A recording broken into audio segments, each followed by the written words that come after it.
we are at war, right? I'm wearing my khaki green today. It's not camo, but I'm wearing the khaki green. We're at war. But this war is different. This war is fought with chips, not ships. Right. It's not about naval superiority. It's not about physical troop superiority. It is about superiority of computing power.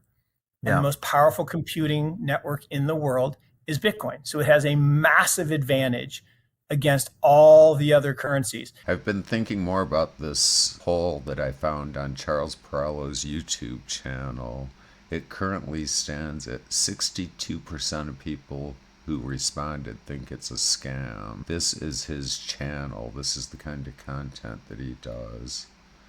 A lot of celebrity shorts, basically. So thinking about this, I found the following clips of Mark Yusko on the Paul Barron Network YouTube channel that make me feel a little bit better. First they ignore you, then they laugh at you, and it's alright to be laughed at as long as you are correct. In this first clip, Mark explains a tweet he just sent out saying that Bitcoin is a fad. Mark, first of all, you did a tweet the other day. It was in reference to NASDAQ offering Bitcoin and Bitcoin trading, potentially crypto trading. Yeah. And your statement was probably a fad, obviously sarcastically. But well, no, that's my sarcastic tweet. I should probably put a little smiley face on it. But smiley face cost me a lot of money one time in a court case. But so I don't use smiley face that often. No, what do you think? What do you make of this? Tells me if I use a rocket ship emoji, I'm giving financial advice. So my sarcasm there is I've been saying hashtag probably a fad since 2017. That every time something big happens, whether it's some tech company adopting blockchain technology or some financial services company adopting blockchain technology or Fidelity allowing their customers to hold Bitcoin, or NASDAQ deciding they're going to let people trade, or Citadel, buying a company to help you trade. Those are, the people who are in the know would say, oh, it's just a fad.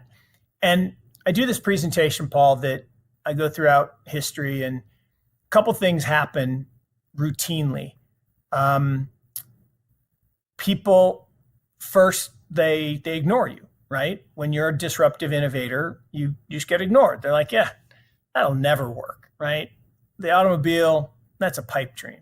People want a faster horse. That's what Henry Ford's lawyer told him. They don't want an automobile. They want a faster horse. No, they want an automobile, horseless carriage. And, when the telegraph was stringing up wires all across the United States, people said, that'll never work, transferring information across copper wires. And the venture capital investors that put in the first 10 grand made 11,000% returns. It's pretty good.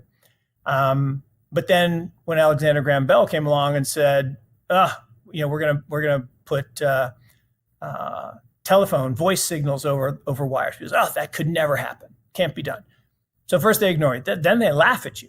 Literally, the head of the British telecommunications service said, the Americans may have need of a telephone, but we do not. We have plenty of messenger boys. So no, messenger boys are less efficient, or messenger, pigeons for that matter. So, but my favorite was ADP, automated data processing, which is not even like the greatest company in the world. I mean, it's a good company, good solid company. It's actually outperformed the S&P by 3 times over its life. So I'm not saying it's not a good company, but it's not like a Microsoft or an Intel or sure, a great company. But the head of Prentice Hall, right, the book manufacturer, said, I've traveled the length and breadth of this great country and talked to all of the finest people, and they assure me that data processing is a fad that won't last the year in 1958. So it's more than a fad. In fact, when something's labeled a fad, you should buy it with both hands and buy as much as you can. The only thing better than a fad is when someone says it rots your brain. right? Ah, Video games. okay. It'll Video rot your games. brain. You Yep, should buy video yep. games. You know, television, it'll rot your brain. Yeah, you should buy television. So anything that, you know, the internet, it'll rot your brain. Yeah, you should buy the internet. So anything that the masses dismiss, because look, humans like the comfort of crowds. We don't like being out on the fringe. Mhm. We push people out to the fringe, right? We push the people we don't like, that don't look like us and don't act like us. So drug dealers and the porn industry, but what do those people do? They're locked out of the banking system. They're locked out of, you know, formal society. And what do? They adopt new technology. Pager, first user, drug dealer. Cell phone, Right. same thing. Internet, porn. All of us, in fact, right now, we're using the internet right now. And, you know, eventually the tech becomes mainstream and people adopt it, but by then it's too late if you're an investor. So to be an investor, a great investor, right? If you want to be a truly great investor, you really have to take a perspective that it's okay to be ridiculed. It's okay to be shunned. It's okay to be laughed at. It's okay to be For sure. out there where it's cold and lonely. And now the danger of that is you have to be, you know, independent and right. If you're independent and wrong, right, you literally pick the wrong horse or the wrong fad, Yeah. that can be painful. But if you're independent in terms of thinking and right, that's where the great fortunes are made. The interview these clips are from was conducted in March of 2023. He mentions the price of Bitcoin in this next clip. The boomer generation has $37 trillion that will transition. The young people inheriting this wealth aren't going to go out and buy gold.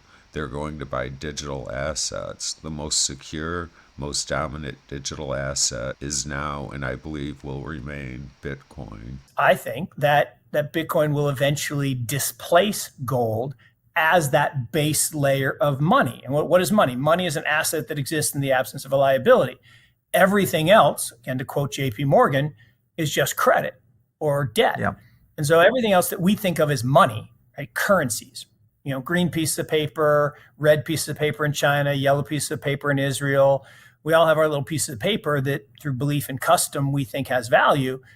It only has value because we ascribe value to it and we exchange it for goods and services, but there's nothing really behind it, right, except debt. And so if we think about what is Apple? Well, Apple is a platform that built the most valuable network on the planet, right, based on market cap. Well, what's that network value? Well, everyone that has one of these is connected to all the other people, and it makes us more functional and more relatable and more productive. And it allows them to extract very nice rents because we want to have that blue bubble instead of a little green bubble in our text messages because we're, you know, socially shamed. So we don't want to have an Android, even though Android around the rest of the world has 80% market share. So let that sink in. So Apple has 20% market share, and yet they have the largest market cap in the world, bigger than Samsung, which should have a significantly higher market cap, but they don't.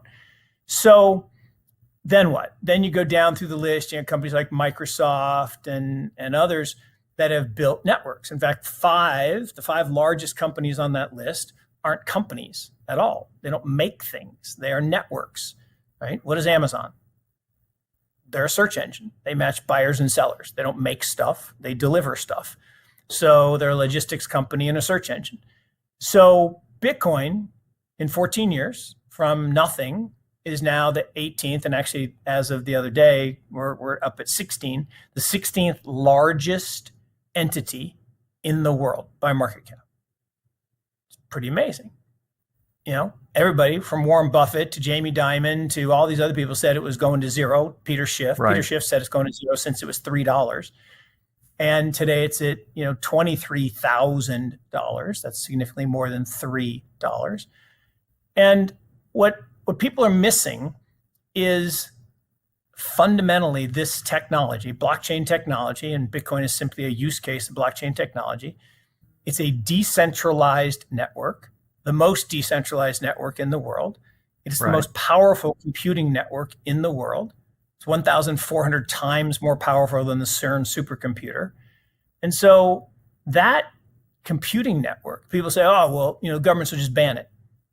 No, they won't. People forget 80%, 80% of Bitcoin is held outside the United States. Americans only own 20% of it. And if Americans owned zero of it, it would still function every single day. If there were no nodes in the United States, if they made it illegal to run a node, if they made it illegal to move your money in and out through fiat on-ramps and off-ramps, Bitcoin wouldn't care, right? It's the most popular currency in Nigeria today because the Nigerian naira is going into the toilet, like the Turkish lira and the Argentinian peso and the Venezuelan bolivar. So all of those assets are deteriorating in value relative to things like gold and Bitcoin. And Bitcoin has, for an entire generation, which will eventually be in charge of all the wealth, right? Here's a crazy stat. So our generation, I mean, I'm the old one, but I'm the second to last year of the boomers. So my generation is going to transfer $37 trillion to my kids' generation, to the echo boomers. Mm-hmm. Okay. Here's the thing. They are not going to move it into gold. They're not going to move it into stocks and bonds. They're going to move it into digital assets. And sure. My granddaughter, who's a Zoomer, a Gen A, will never have one of these. She will never have a wallet. She will never know paper money. She's 0 today, 6 months. She will never know paper money. She will never know leather wallet. She will know a digital wallet. She will know digital money, hopefully not CBDCs, hopefully Bitcoin at all. But ultimately, that transition is as fundamental and as certain as every other major technological transformation that we've had in history. But at the time when you're going through it, everybody dismisses it as a fad. For sure. Yeah. And that's what creates the great opportunities.